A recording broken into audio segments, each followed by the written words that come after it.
Hello and welcome back to my channel lesson loss Karwar. तो कैसे हो आप लोग? Hope you all are best. तो गाइस यहाँ पे आप देख सकते हो, ये बाइक देख के आप पहचान ही लोगे। ये है KTM का RC200। ये जो बाइक है ये BS4 है। ये BS4 टॉप वेरिएंट कुछ बाइक है ये, और जैसा जो कस्टमर मेरे को बताए वही मैं अभी बता रहा हूँ। टॉप वेरिएंट जो बाइक है मेरे को भी ठीक से नहीं पता ये कौन सा मॉडल और कौन सा ईयर का है। ये एक ही पता है कि ये जो इंजन है इसका ये BS4 इंजन है, कार्बोरेटर इंजन। और ये जो बाइक है ये GA03 मतलब गोवा का बाइक है ये। और यहाँ पे कुछ ऐसा ये देखने के लिए मिलता है। इस पर हम छोटा सा चेंजेस करने वाला है, जो कि इसका जो मेन वाइज़र रहता है स्टॉक वाइज़र वो हम मॉडिफाई करने वाला है। छोटा सा मॉडिफिकेशन है, ऑलरेडी विदाउट मॉडिफाई बहुत अच्छा दिखता है ये बाइक। और फिर भी आप आगे का इसका लुक आप देख लेना कैसा ही दिखता है। और ये जो वाइज़र है ये स्टॉक वाइज़र है, ये कंपनी से आया हुआ स्टॉक वाइज़र मेरे को लगता है मोस्टली। तो फिलहाल के लिए इसका जो काम है अभी स्टार्ट कर लेते हैं। तो उससे पहले यहाँ पे मैं यूज़ कर रहा हूँ पैडॉक स्टैंड। तो पैडॉक स्टैंड यूज़ कर सकते हो आप भी, क्योंकि अगर पैडॉक स्टैंड यूज़ किए तो काम करने में बहुत ईजी होता है। और क्योंकि बाइक अगर नॉर्मल स्टैंड साइड स्टैंड रहता है उससे अगर काम करना है तो ये एक तरफ इंक्लाइन रहता है और नीचे की तरफ काम करने में थोड़ा सा दिक्कत हो जाता है। इसलिए मैं यहाँ पे पैडॉक स्टैंड यूज़ कर रहा हूँ, थोड़ा सा ईजी हो जाए। अगर आप सब्सक्राइब नहीं किए तो प्लीज़ सब्सक्राइब कर लेना, नोटिफिकेशन बेल आइकॉन भी ऑन कर लेना, आगे चल के अपडेट सबको मिलता ही रहेगा। तो गाइस कुछ ऐसा ये देखने के लिए मिलता है।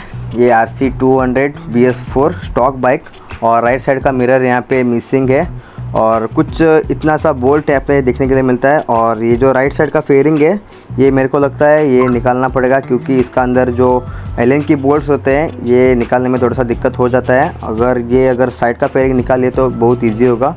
तो इसके लिए हम अभी साइड फेयरिंग और जो ऊपर का जो वाइज़र जो पार्ट है डूम वो अभी हम निकाल लेते हैं। तो फिलहाल के लिए ये जो बाइक का जो मेन पार्ट है नीचे की तरफ जो DRL रहता है इसका, तो इसका अंदर भी एक छोटा सा बोल्ट देखने के लिए मिलता है, एक एलन की बोल्ट और एक यहाँ पे जो स्टार का स्क्रू है स्क्रू ड्राइवर, उसकी मदद से आप ये दोनों बोल्ट निकालना चाहिए।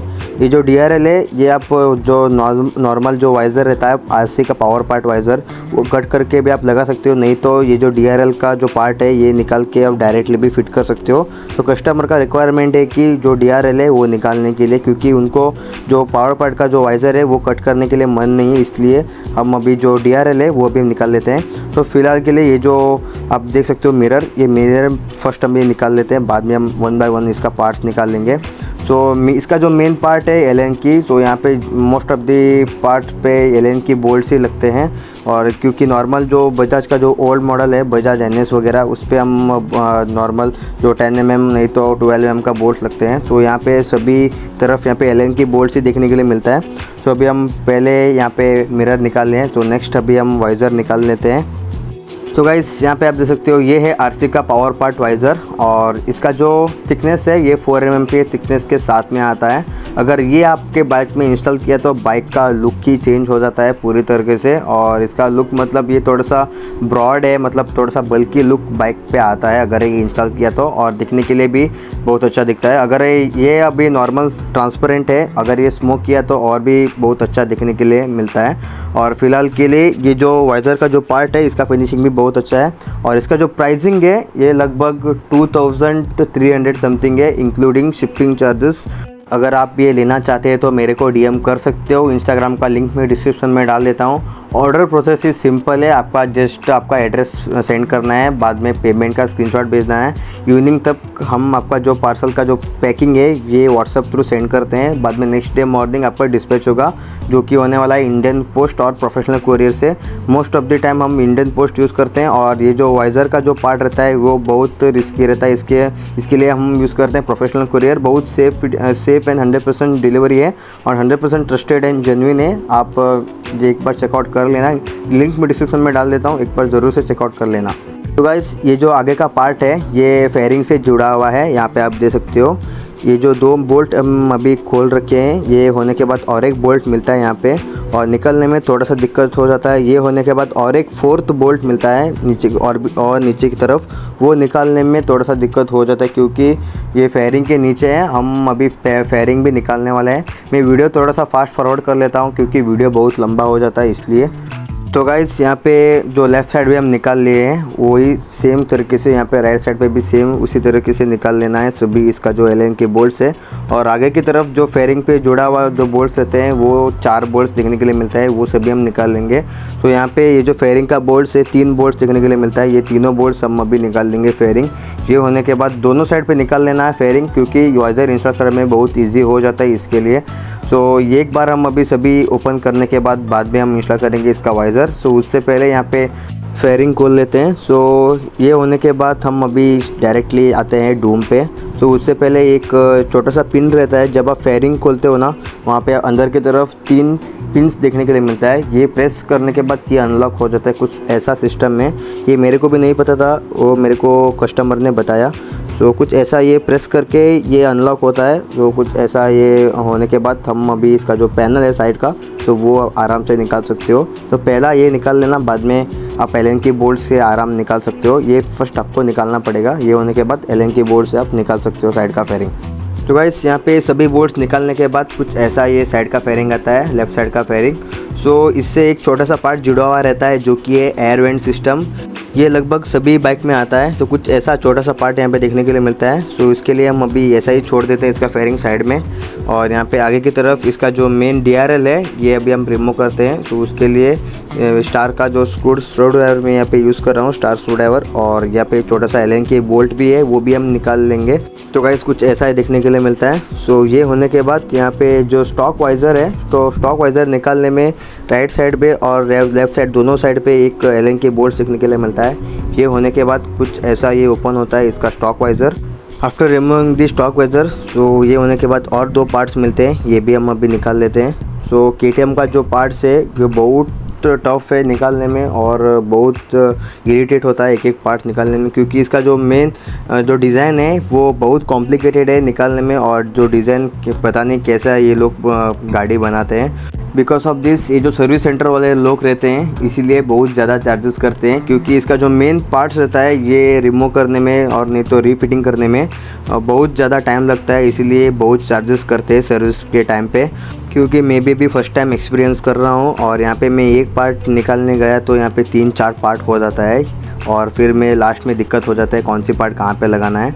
इसीलिए जब भी आप सर्विस करने जाते हो ना एक बढ़िया सा एक्सपीरियंस बंदे को ही देना सर्विस करने में, नहीं तो अगर नॉर्मल जो बंदा रहता है वो गाड़ी ख़राब करके रखेगा। इसलिए मैं पहले ही बोल रखा हूँ। सो यहाँ पे कुछ ऐसा ये देखने के लिए मिलता है सभी ओपन करने के बाद। तो इसका जो मेन दिक्कत है DRL ओपन करने में, क्योंकि इसका जो DRL का वायरिंग है ये चेसी का जो मेन पार्ट रहता है उसका अंदर से आया हुआ है, क्योंकि इसका जो पिन है वो पिन नहीं मिल रहा है, अंदर की तरफ छुपा हुआ है। इसलिए ये एक पिन के लिए हम सभी इसका जो मेन हेडलाइट का जो पोजीशन है ये सभी हम निकाल लेते हैं। जब भी आप वाइज़र इंस्टॉल करते हो ना, जस्ट आपका जो DRL का जो सॉकेट है वो रिमूव कर लेना है, बस इतना सा ही काफ़ी है। इसका प्रॉब्लम ये है कि जो पिन है वो पिन नहीं मिल रहा है, इसके लिए हम अभी फुल हेड इसका डाउन करेंगे। तो गाइस अभी फाइनली सभी काम कंप्लीट होने के बाद कुछ ऐसा ये सीन हुआ और ये है इसका फाइनल। और ये होने के बाद कुछ ऐसा ये फिटिंग होगा इसका जो वाइज़र, तो बाद में हम दिखा देंगे। सो फिलहाल के लिए आगे की तरफ कुछ इसका जो क्लैंप आता है वो क्लैंप भी हम फिटिंग करेंगे। और यहाँ पे एक प्रॉब्लम है कि इसका जो स्टॉक मिरर है यहाँ पे फिट नहीं हो रहा है, क्योंकि यहाँ पे होल्स वगैरह कुछ एक्स्ट्रा नहीं दिया गया है। अगर आपको यहाँ पे मिरर्स लगाना है तो आप एक्स्ट्रा होल्स करके आप डाल सकते हो, कोई दिक्कत नहीं है।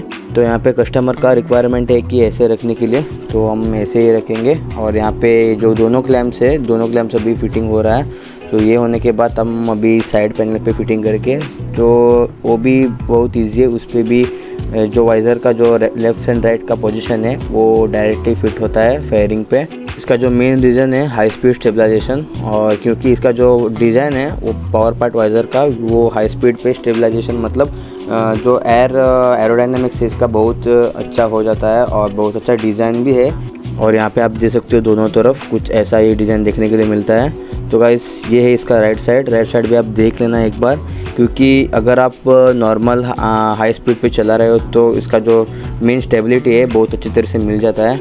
और नॉर्मल सभी बंदों को पता है क्योंकि KTM का इंजन बहुत रिलायबल है एंड बहुत इसका इनिशियल पावर भी ज़्यादा है, टॉप एंड भी बहुत ज़्यादा है। क्योंकि नॉर्मल 200cc सेगमेंट में RC बहुत ज़्यादा पावर प्रोड्यूस करता है। नॉर्मल अभी दूसरा बाइक कंपैरिजन करें तो बहुत ज़्यादा पावर है RC में। RC 200 हो गया, नहीं तो 390 पे भी बहुत ज़्यादा है। और ये जो वाइज़र है ये 390 पे भी फिट होता है, कोई दिक्कत नहीं है, ये भी डायरेक्ट फिट होता है। और ये जो वेरिएंट है ये BS4 है। Finally guys after so much of struggle, तो ये है इसका फाइनल प्रोसेस। आप देख लेना एक बार कहाँ पे फिट हुआ है और इसका जो मेन पोजीशन है फिटिंग का वो कहाँ पे लगा है। तो यहाँ पे आप देख सकते हो, यहाँ पे सिर्फ 2 जगह यहाँ पे लगा है, लेफ्ट एंड राइट फेयरिंग, दोनों फेयरिंग पे। सो ये फर्स्ट और यहाँ पे ये सेकेंड। सो सिर्फ 2 जगह पे ये फिक्स है और ऊपर की तरफ जो क्लैम्प के साथ तो कुछ ये ऐसा देखने के लिए मिलता है। तो गाइस मेरे को बहुत अच्छा लगा ये RC का पावर पार्ट वाइज़र। आपको कैसा लगा ज़रूर कमेंट कर देना। तो कुछ ऐसा ये देखने के लिए मिलता है RC 200। और यहाँ पे मैं ऑलरेडी आपको बोल चुका हूँ ये ट्रांसपेरेंट वाइज़र है। अगर आप स्मोक करना चाहते हो तो आप रैपिंग कर सकते हो, स्मोक रैपिंग, कोई दिक्कत नहीं है। और स्मोक रैपिंग किया तो बहुत अच्छा भी दिखता है। तो गाइस ये है इसका जो वाइज़र। तो और एक बार मैं दिखा रहा हूँ, यहाँ पे पावर पार्ट वाइज़र लिखा गया है। तो गाइस यही था कुछ आज का वीडियो। और ये जो बाइक है ये फ़र्स्ट टाइम आया हुआ है और मैं भी फ़र्स्ट टाइम एक्सपीरियंस कर रहा हूँ इसी बाइक पे। और अभी तक मैं KTM का जो ड्यूक है वो ड्यूक के साथ काम किया था और ये RC फर्स्ट टाइम कर रहा हूँ। सो इसी तरह से keep supporting me guys, do like share and subscribe, also comment below down. तो फिर मिलते हैं कुछ नया करते हुए। Till then take care.